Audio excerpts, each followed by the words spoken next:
Miss Snave held her son's head at the correct angle while also supporting his left wrist 3 inches off the bed as she had been instructed to.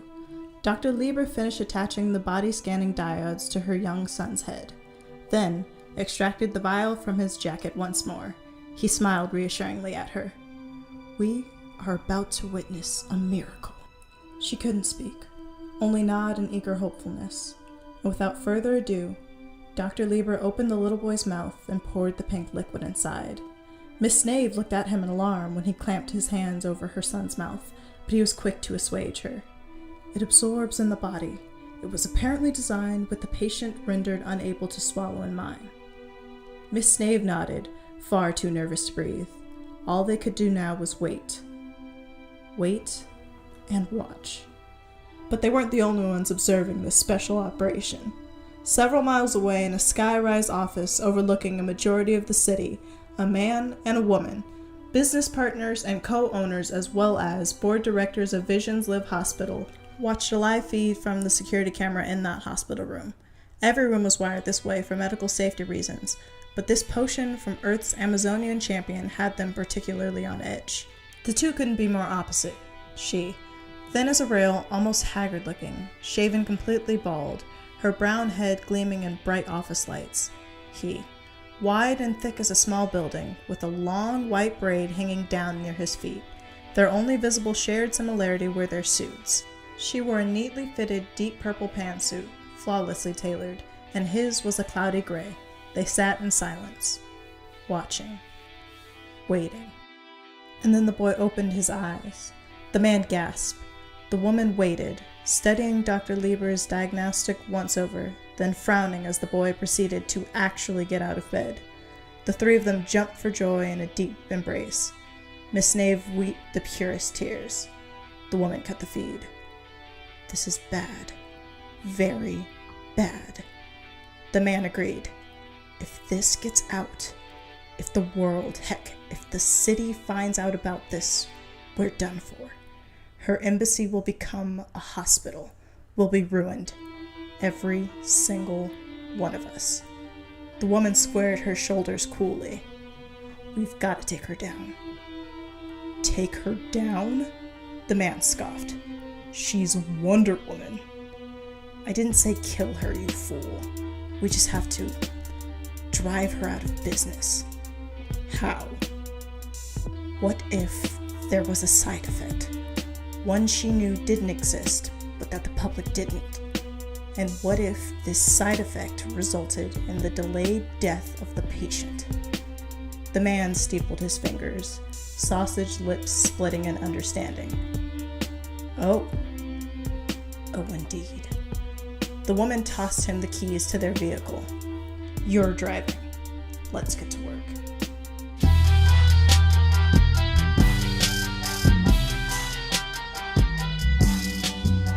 Felina Najim slipped through the hallways of Queen Hippolyta's palace, little more than a murmur across the perfectly carved stones. In her left hand were the seared bones of a small fish. In her right, the diary of the island mage before her. It was thought to have disappeared 1,000 years ago, when Hades corrupted a legion of young warriors for his coup against the sacred dwelling of the Amazons. Eventually, he was put down, efforts blunted as all insurrections and assaults on their home always were. But the spell Ballora Okono cast to undo the binding of the bewitched warriors had been too much strain for her. Being ever present of mind of her own life essence, she quickly summoned a pillar of the insubordinate flame and hurled herself into it. This, her last act, the final spell of her summonings, would ensure that her life was not in vain. All of her knowledge and most of her power would flow into the body and soul of her chosen apprentice. Felina's hands quickened as she recalled choking on the smoke forcing its way into her lungs, transforming her from earnest learner into adept master in the space of several long minutes, but not without cost. Her foot nearly clipped a corner as she whipped around it, increasing her speed. Had anyone been able to see her, they would have marveled at the peculiarity of her gait, wondering how she managed to move so quickly with only 4 toes on each foot. That had been what her inheritance had cost her.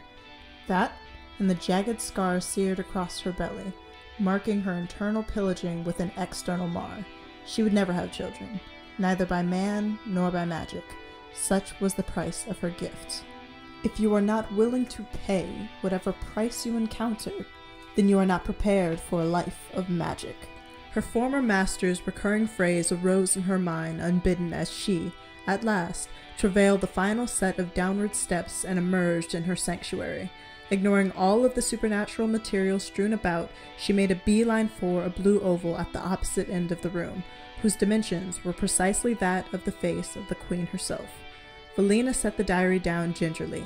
This was too great a discovery to be careless with now, for despite the knowledge bestowed upon her by Ballora, she knew part of Ballora's gift had been Ballora's limitations.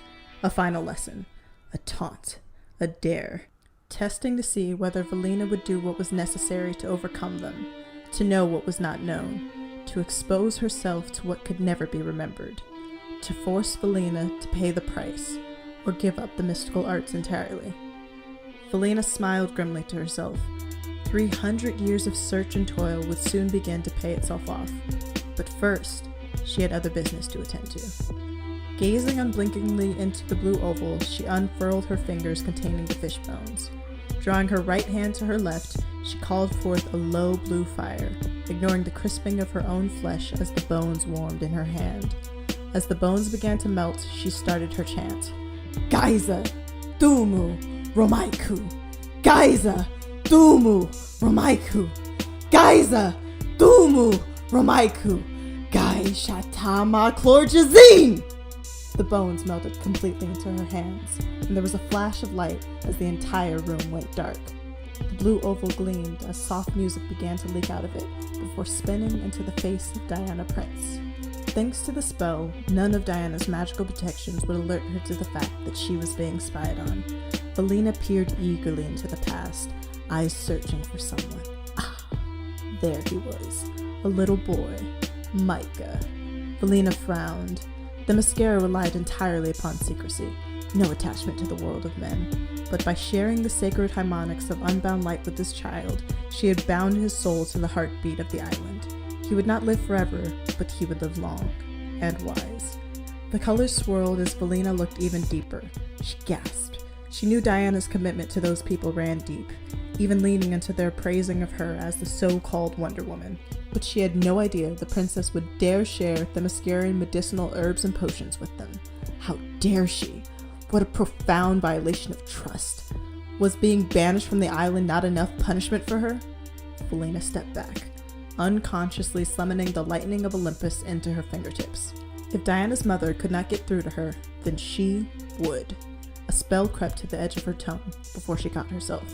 Exhaling slowly, she allowed the magical power to dissipate. It was not her place to discipline the errant princess. Not yet. She gazed back into the blue light, now blurring along the edges as it showcased Diana in real time. Valina sneered. There she was, visiting that soldier of hers, old and decrepit as he may be. Themysciran's island mage took another deep, settling breath. There were protocols in place for this, ones she would yield to for the sake of the island, for the sake of her people. She would first bring this trespass to the queen, and if the queen neglected to do her duty, then, well, she would march back into this room with a purpose, and see if Ballora had any secrets on this topic to unveil.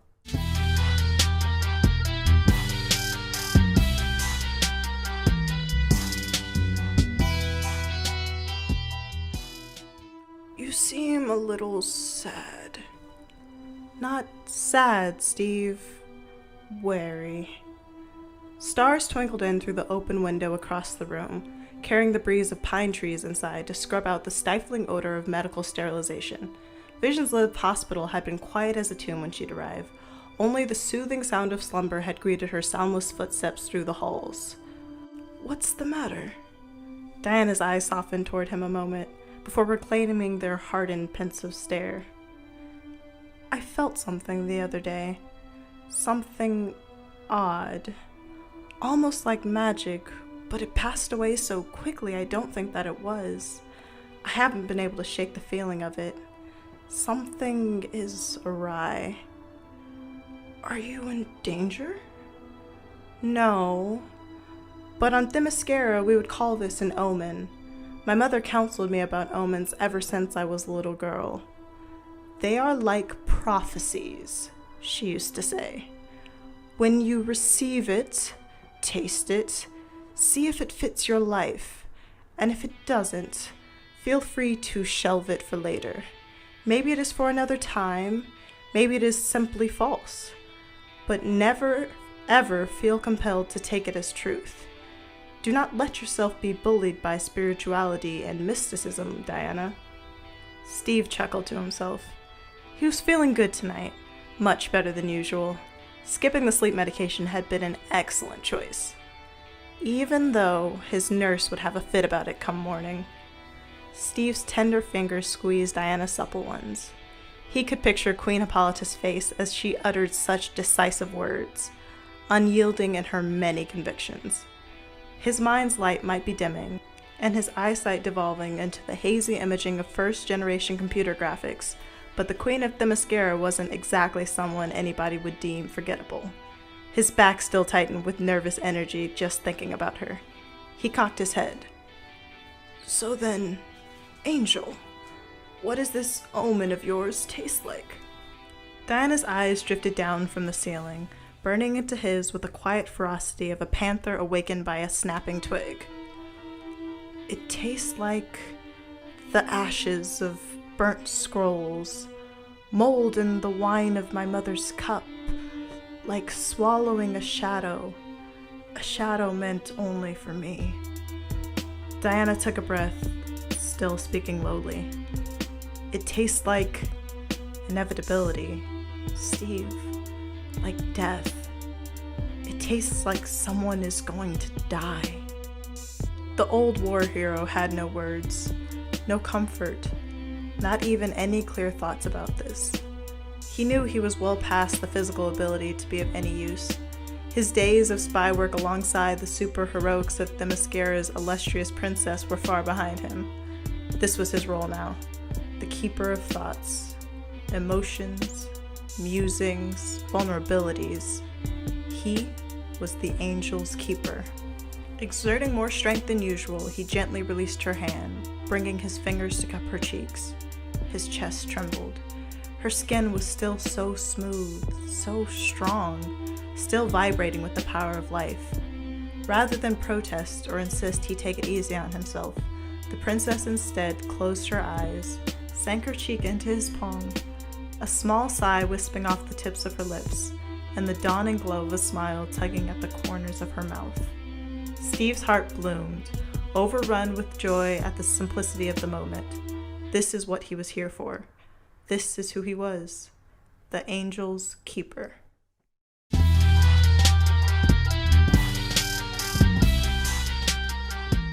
Queen Hippolyta lunged left, lunged right, dropping her shoulder to the dirt, carrying her past the two swords aiming to relieve her of both her arms. She exploded out of the roll like a comet from heaven, raising her head perfectly to catch the incoming blade right on the ridges of her crown. They paused there for a second, her attacker's jaws slack in sheer surprise. Then Hippolyta was all over her, the sword flung to the length of the cage without a second thought. Her blood was racing now as excitement began to claim her body.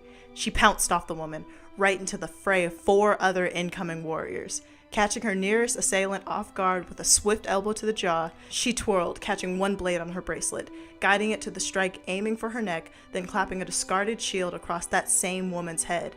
The remaining 2 fighters ditched their weapons, opting instead to attempt overwhelming her in hand-to-hand combat. She had them down in seconds. Queen Hippolyta raised herself to her feet. Hair a mess, the fire of Amazon blood alight in her eyes. Ferocity hummed in the air. Your Majesty? Your Majesty? Queen Hippolyta's chest heaved lightly as she surveyed the small cave once more. It was strewn with unconscious bodies. She winced. She must have lost track of things at some point. There was literally no one left standing for her to fight. She took a breath and exhaled the battle energy out of her before tossing her gaze to the cave's entrance. Yes, Sophie? The island mage is here to speak with you, my queen. That is, if you are done with your training session? Queen Hippolyta looked around once more. I am. She strode towards the cave's entrance, stopping by Sophia briefly. Send for the healers and make sure they are all given the next 2 days off free of any duties. I am afraid I went a bit hard on them today. Sophie dipped her head. Yes, my queen. Hippolyta directed her gaze towards Felina. Walk with me. The two women proceeded across the gleaming meadows overlooking the island. Tell me, Felina, what is on your mind? Felina weighed her words carefully. It is your daughter, my queen, Princess Diana. And what of her? Has something happened that I do not know about? Perhaps, my queen, but not in the way that you might think. Are you aware that she has been sharing the Mascarian magics with the humans in man's world? Hippolyta went several paces in silence, doing her own weighing of words. I am aware Diana has her own way of doing things, but she would never do anything to compromise the island. Are you certain of that, my queen? If you have something on your mind, then say so, Felina. Mind games are for those whose shelves are filled with idle time. Mine are not. The two women continued their journey across the grass, breathing in the refreshing air. She has shared our elixirs with them, Queen Hippolyta. She has bound up the magic of this island with the lifeblood of one of their young males. A boy. Hippolyta cut in softly. You complain that my daughter, your princess, has preserved the life of a child? My queen. Felina's voice stiffened with forced respect. Of course, the preservation of life, especially young life, is paramount. But at what cost? The Mascara is not meant to serve man's world. We have a different role in this universe, in creation. And if we squander what makes us who we are, there very soon won't be anything of us left. Queen Hippolyta strode in silence, pondering. Admittedly, she had no knowledge of this part of Diana's life. Law demanded she banish her only child, but heart still mourned her absence. Keeping loosely aware was all she could manage. Too much detail made the mother wound ache too deeply. Their feet carried them to the salty air drifting among the rocky outcropping of a cliff edge overlooking the sparkling sea. Queen Hippolyta pushed a terse sigh out of her chest, turning to face the Themyscirian's mage. Whatever Diana is doing, I trust she has a good reason for doing it. But, my queen, I understand your concerns, Felina, and I appreciate them, truly. You know how much respect I have for you, but Diana is no ordinary Amazon, no ordinary woman by any means. Perhaps I am being too lenient as her mother, but then again, if motherhood was all that defined me, she'd be standing next to me now, wouldn't she? Felina had no words for this. They stood in silence for a moment. The island mage stared straight into her queen's eyes. So, you plan to do nothing about this then? Hippolyta stared straight back. There is nothing to be done. Felina nodded politely and resumed her gaze out on the brilliantly glimmering waters. She could feel Themyscira coursing down her skin, through her veins. She could taste the sacred island in her mouth like the first fruits of summer. If the queen would be lax in her duties, then she would be doubly vigilant with her own. For the good of Themyscira, she would confront the princess herself.